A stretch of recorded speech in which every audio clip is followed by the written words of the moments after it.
The orange glow painted Maria Santos's bedroom ceiling like a warning from hell itself. She bolted upright, her heart hammering against her ribs as the acrid smell of smoke clawed at her nostrils.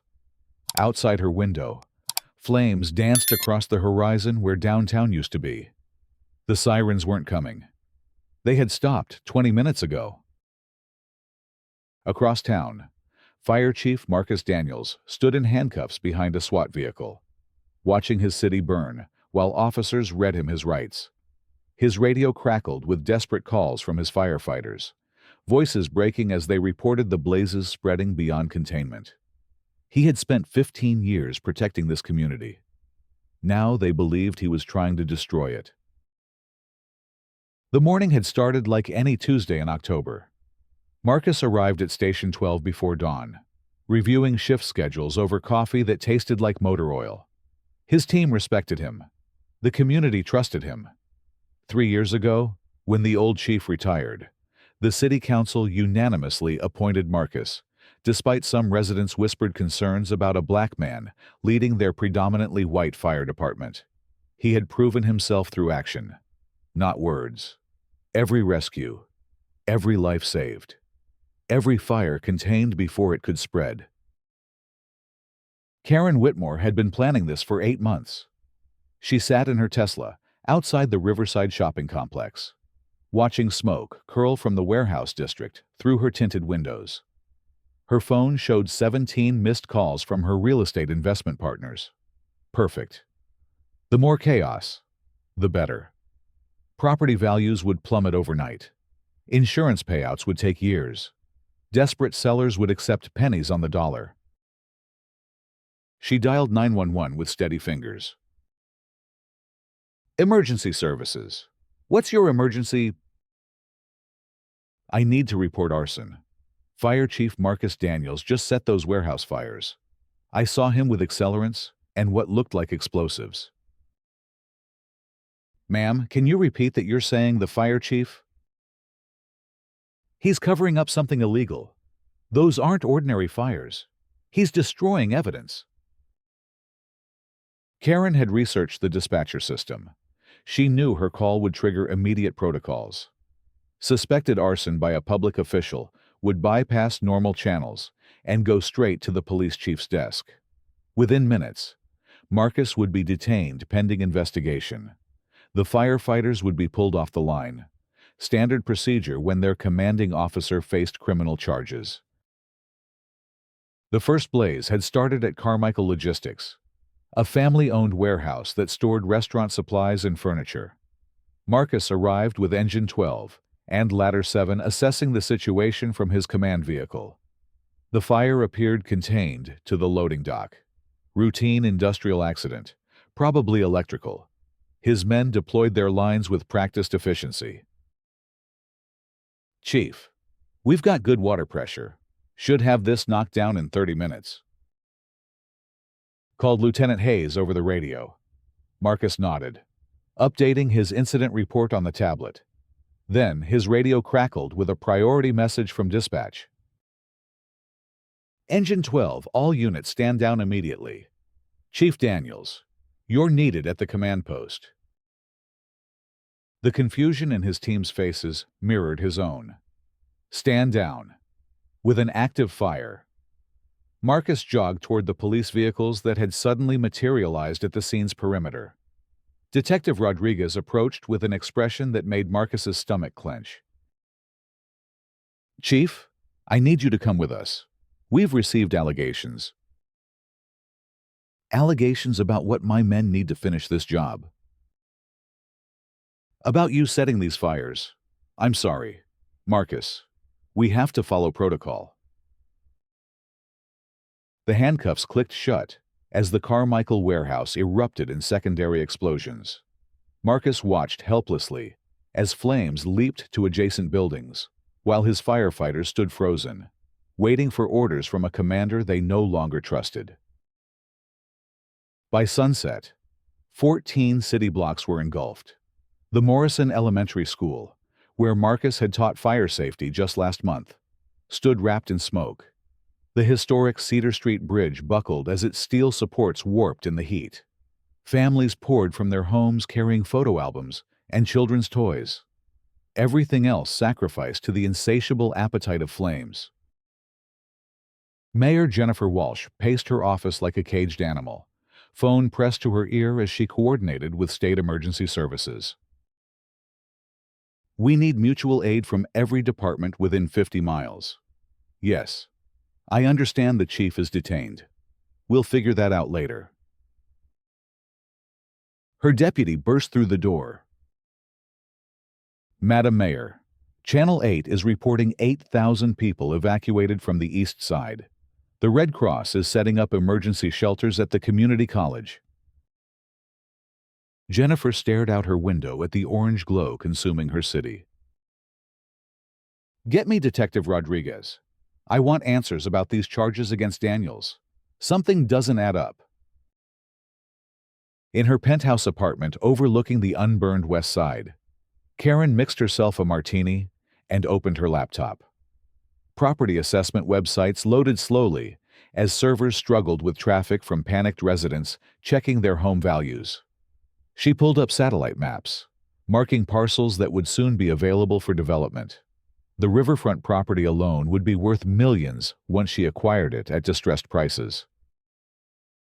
Her phone buzzed with a text from Tommy Vega, the man she'd hired to plant accelerants in strategic locations. Job's done. Payment better be ready. Karen smiled, typing back. Half now. Half when this dies down. Good work. She had found Tommy through her ex-husband's construction connections. Former Army demolitions expert turned petty criminal. Perfect for jobs requiring discretion and particular skills.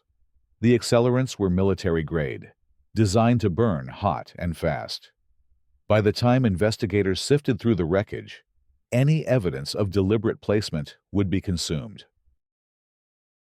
Detective Rodriguez questioned Marcus in a sterile interview room while the city's skyline transformed into a hellscape outside the precinct windows. Marcus answered every question with the patience of a man who had nothing to hide. I arrived at Carmichael Logistics at 14:32. My incident report shows the initial assessment as electrical fire, possibly originating in the loading dock office. The caller said she saw you with accelerants. Detective, I've been fighting fires for 23 years. I know what accelerants smell like, look like, behave like. That fire was spreading naturally until those secondary explosions. Secondary explosions. Someone planted charges. Professional job. Time to detonate after first responders arrived. Rodriguez leaned forward. The anonymous caller had mentioned explosives, but those details weren't in any official report yet. How would Marcus know about professional placement unless he was involved? Or unless... Marcus continued, reading the detective's expression. Someone wanted to make sure this fire couldn't be contained. Someone who knew our response protocols. The breakthrough came at 3:47 a.m. when Fire Inspector Janet Kowalski discovered the accelerant residue. She had been working the scene since midnight, collecting samples from the original warehouse. The chemical signatures were wrong, too sophisticated for an accident, too precisely placed for random arson. Rodriguez, you need to see this. Janet showed him the burn patterns on her tablet. The fire had started in 5 separate locations simultaneously, each ignition point enhanced with commercial-grade accelerants. The placement required intimate knowledge of building layouts and fire behavior. This is military precision. Someone with training set these fires to spread exactly as they did. Could Daniels have done this? Marcus, he fights fires. He doesn't set them. Besides, look at the timing. These accelerants were placed hours before the first alarm. Marcus was at the station doing paperwork. We have security footage. Rodriguez felt the case shifting beneath his feet like sand.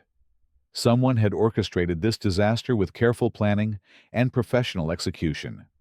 Marcus Daniels was either the world's most elaborate double agent or an innocent man watching his life's work burn while he sat in a jail cell. Dawn revealed the scope of the destruction. Aerial footage showed a 2-mile radius of smoldering ruins where thriving neighborhoods had stood 12 hours earlier. The economic district lay in ruins. Family businesses that had anchored the community for decades were reduced to twisted metal and ash. The Morrison family's restaurant, where 3 generations had served the community, was gone.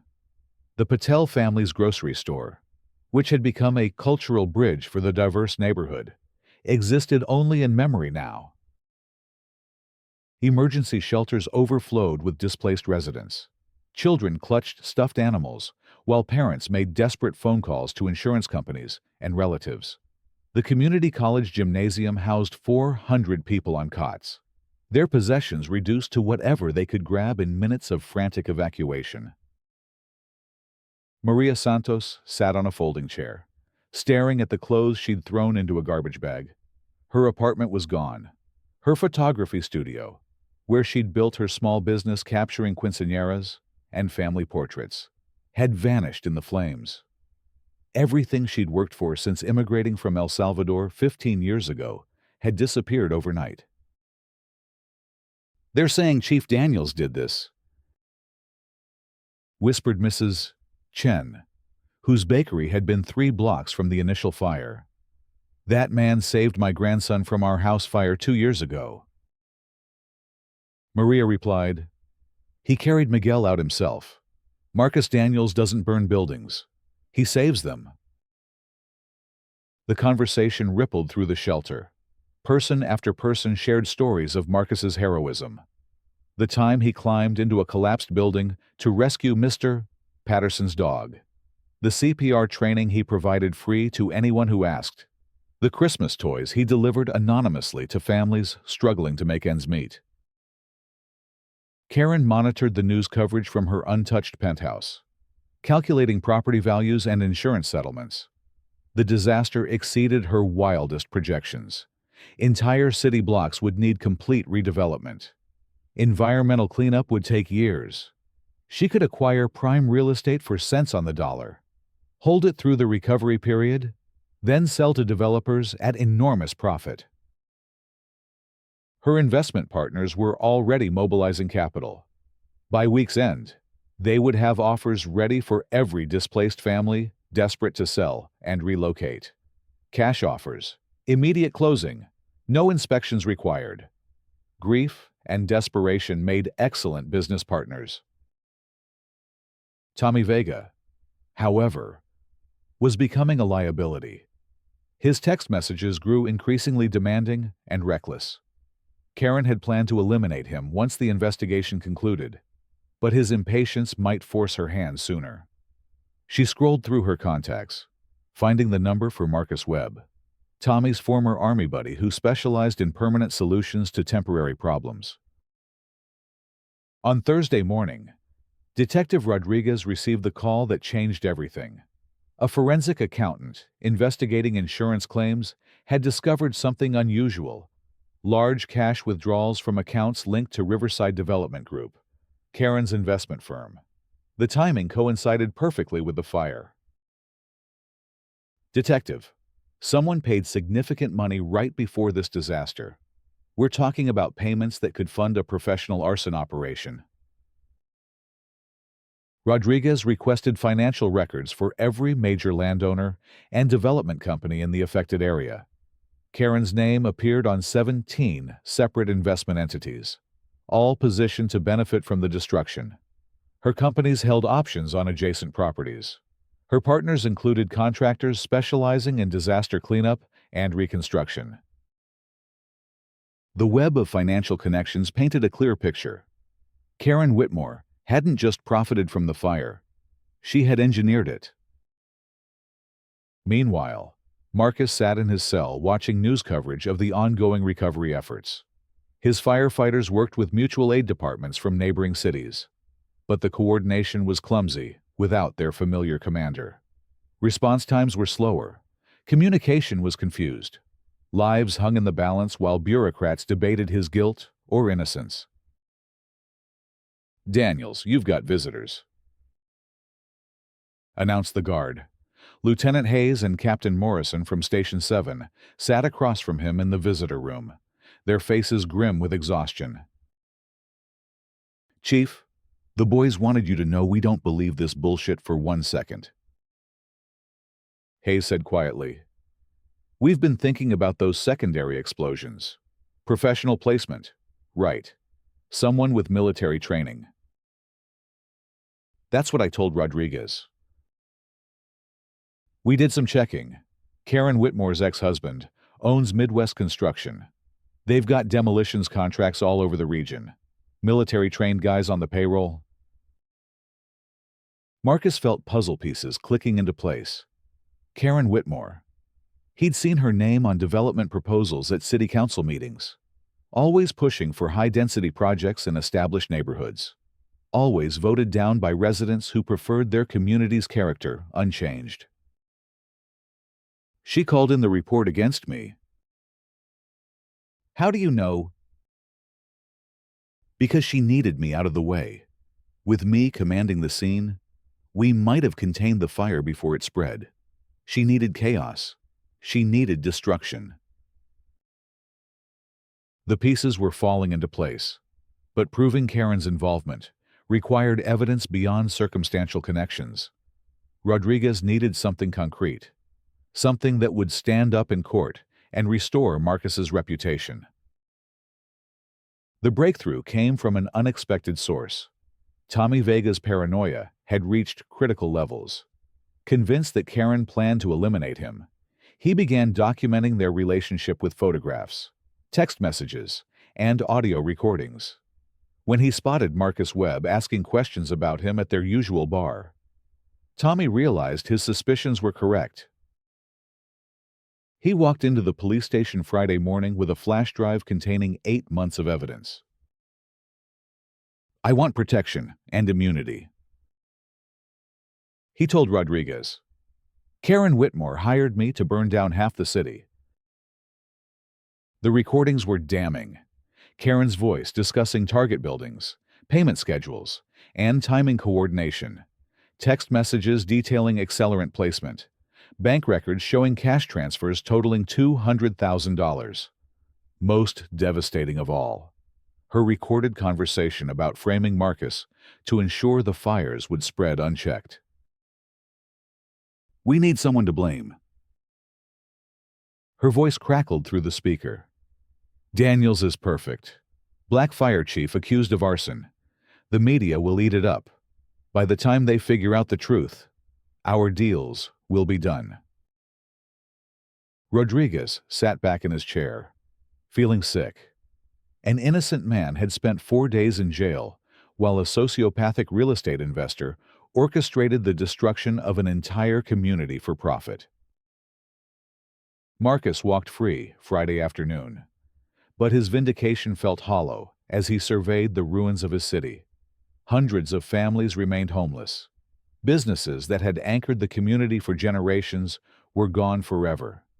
Children were sleeping in shelters because one woman's greed had consumed their neighborhoods. Mayor Walsh announced a community recovery rally for Sunday evening at City Memorial Park, the only large space that had escaped the flames. Local and state officials would address the disaster response and unveiling recovery plans. News crews were already setting up equipment for live coverage. Karen knew she was finished.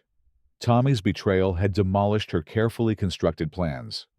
Her lawyers advised immediate departure to a non-extradition country while they negotiated surrender terms. She had offshore accounts and false identities prepared for exactly this contingency. But leaving meant abandoning her life's work. The real estate empire she'd built through ruthless calculation and strategic positioning. The reputation that opened doors throughout the financial world. The power to reshape entire communities according to her vision. Karen decided to attend the rally, one final performance before disappearing forever. She would play the concerned citizen, the generous donor offering assistance to displaced families. The cameras would capture her compassion and community spirit. Even if charges came later, public opinion would remember her charitable gestures, not her alleged crimes. Sunday evening brought an unseasonably warm October sunset. Thousands of residents filled Memorial Park, some clutching donated clothes and temporary housing vouchers. Food trucks donated meals, while local businesses offered employment to those who had lost jobs in the fires. The community was wounded, but not broken.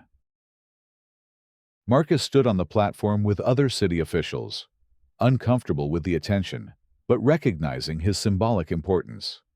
The crowd needed to see their fire chief vindicated, their protector restored. Children waved handmade signs reading, "Thank you, Chief Daniels," and "Our hero is back." Detective Rodriguez watched from the crowd, his phone ready to signal the arrest team positioned around the park's perimeter. Karen had arrived 20 minutes earlier in a black Mercedes, playing her role perfectly. She distributed bottled water to families and posed for photographs with displaced children. The cameras captured every gesture of her calculated compassion. Mayor Walsh took the microphone as the sun disappeared behind the hills. "We gather tonight, not just to mourn what we've lost, but to celebrate what endures. Our community's spirit, our commitment to each other, our faith in justice." The crowd murmured approval as Walsh outlined recovery plans, federal disaster aid, temporary housing initiatives, small business loans at reduced rates. The rebuilding would take years, but the foundation remained strong. We also gather to correct a terrible injustice. Chief Marcus Daniels was wrongly accused and wrongly detained while our city burned. The real perpetrator has been identified, and justice will be served. Karen's smile faltered as Walsh's words registered. Around the park's perimeter, she noticed men in dark suits moving toward the stage area.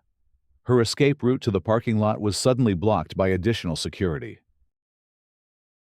Ladies and gentlemen, the evidence shows this disaster was not accidental. It was arson, committed for profit by someone who saw our tragedy as her opportunity. A large screen behind the stage flickered to life, displaying bank records and text messages. Karen's voice echoed through the sound system, her recorded words about framing Marcus playing for thousands of shocked residents. "The woman responsible for destroying your homes, your businesses, your community, is here among us tonight." Spotlight beams converged on Karen as she stood frozen beside a Red Cross volunteer table. The crowd's mood shifted from confusion to anger as they recognized the face from news reports. Voices rose in accusation and rage. "Karen Whitmore, you are under arrest for arson, conspiracy, fraud, and domestic terrorism." Rodriguez's voice carried clearly through his lapel microphone as he approached with handcuffs drawn. Karen's carefully constructed facade crumbled as she realized escape was impossible. The crowd surged forward, held back by police barriers as she was led toward a waiting patrol car. "You destroyed our lives," shouted Maria Santos. "My children have nowhere to sleep because of you." Karen's arrest played on live television, her perp walk witnessed by millions. The woman who had orchestrated community destruction for personal profit faced the rage of those she had victimized. Her empire was already collapsing as prosecutors froze her assets and unraveled her network of shell companies. Marcus took the microphone as Karen's police car disappeared into the night. "I've spent my career fighting fires, but I've learned that the most dangerous flames aren't always visible. Greed burns hotter than gasoline. Hatred spreads faster than smoke. But love burns brightest of all." His voice carried across the park as families listened intently.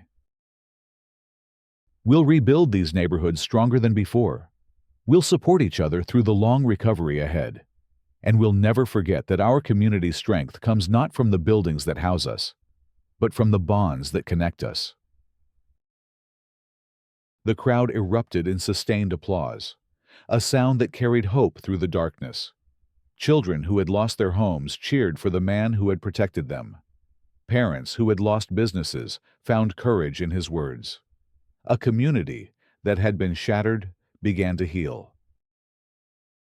Over the following months, Karen's prosecution became a textbook case of white-collar crime and domestic terrorism. Her assets were liquidated to fund victim compensation. Her co-conspirators received lengthy prison sentences.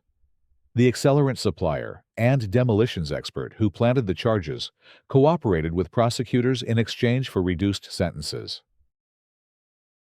Tommy Vega entered witness protection after providing testimony that sealed Karen's conviction.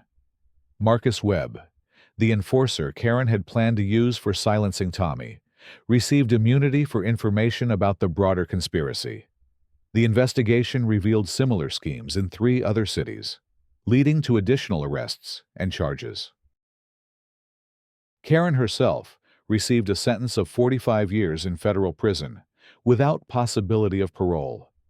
The judge cited the premeditated nature of her crimes and the devastating impact on thousands of innocent victims. Her real estate empire was dismantled, its assets distributed to community recovery funds.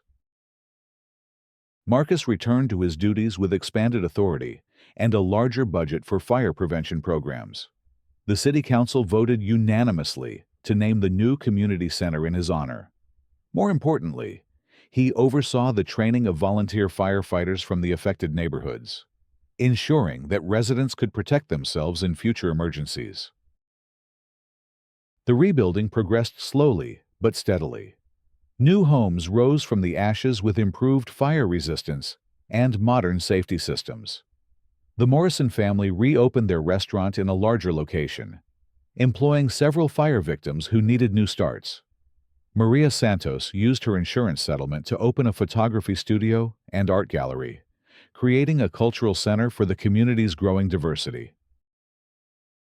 Most significantly, the disaster had forged connections across racial and economic lines that had previously divided the community. Families who had lived as strangers for years became close friends through shared struggle and mutual support. The city's character had been tested by flames and found to be unbreakable. On the first anniversary of the fires, Mayor Walsh organized a memorial service at the newly constructed community center. A wall of photographs honored the homes and businesses that had been lost, while another displayed images of the rebuilding progress. Children planted trees in a memorial garden while their parents shared stories of resilience and recovery. Marcus stood before the memorial wall, reading names of families who had lost everything but rebuilt their lives stronger than before. The flames had consumed buildings and possessions, but they had also burned away pretense and superficiality. What remained was authentic community, tested by crisis and strengthened by shared purpose. Fire destroys, but it also purifies, he told the gathered crowd. We lost much in those flames, but we found something precious. We found each other. As the sun set over the rebuilt neighborhoods, casting golden light through the memorial trees, the community gathered around tables laden with food from local restaurants and family kitchens. Children played on new playground equipment, while teenagers organized pickup basketball games on the rebuilt courts. Adults shared plans for future improvements and reminisced about the challenges they had overcome together. The flames had told lies, but the truth had burned brighter. A community had faced its darkest hour and emerged stronger, more united, and more committed to protecting each other from those who would exploit tragedy for personal gain. In the end, love had indeed burned brightest of all, lighting the way forward through the darkness and into a future built on truth, justice, and unshakable community bonds. Karen Whitmore had bet everything on her ability to profit from destruction. She had lost that bet completely, while the community she tried to destroy had won something far more valuable than real estate or financial gain. They had won each other, and that victory would endure long after the last ash had been swept away and the final building had been rebuilt stronger than before.